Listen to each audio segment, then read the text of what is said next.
প্রশ্নটিতে বলেছে 2 সেমি পুরু অ্যালুমিনিয়ামের পাত থেকে তৈরি একটি অর্ধবৃত্তাকার চাঁদার ব্যাস 14 সেমি হলে এতে ধাতুর পরিমাণ কত। তাহলে এখানে একটা ধাতুর পাতের মতো একটা আকৃতির ছবি নিয়েছি, যেখানে ব্যাস হচ্ছে আমাদের কত 14 এবং পুরু এই জায়গাটা বলেছে 2 সেমি। আমাদের এখানে কতটুকু পাত আছে বা আয়তন সেটা আমাদের বের করতে হবে। তাহলে আমরা এখানে লিখতে পারি অর্ধবৃত্তাকার চাঁদার ব্যাস দেওয়া আছে 14 সেমি।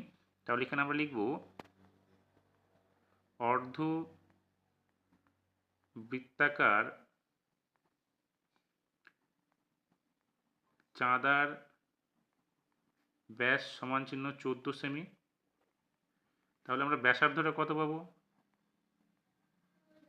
ব্যাসার্ধ হবে 14/2 অর্থাৎ 7 সেমি।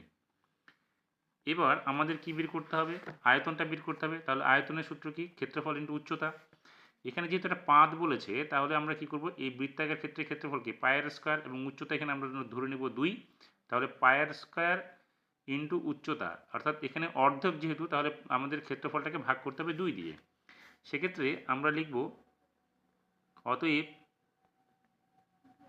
অর্ধ বৃত্তাকার চাঁদার আয়তন। তাহলে আয়তন কি হবে? যেহেতু অর্ধবৃত্তাকার, তাহলে পাই আর স্কয়ার বাই 2 ইন্টু উচ্চতা। উচ্চতা কত হবে? 2। এটা কি হবে?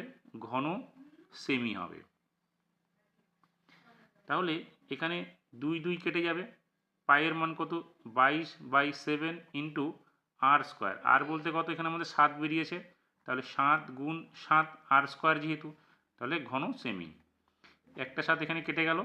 তাহলে 7 দুগুণে 14 4, হাতে থাকবে 1, 7 দুগুণে 14 আর একে 15, অর্থাৎ 154 ঘন সেমি। তার উত্তরটা আমরা কি পেলাম?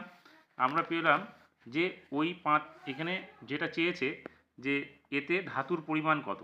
তাহলে লিখতে হবে অতএব অর্ধ বৃত্তাকার চাঁদায়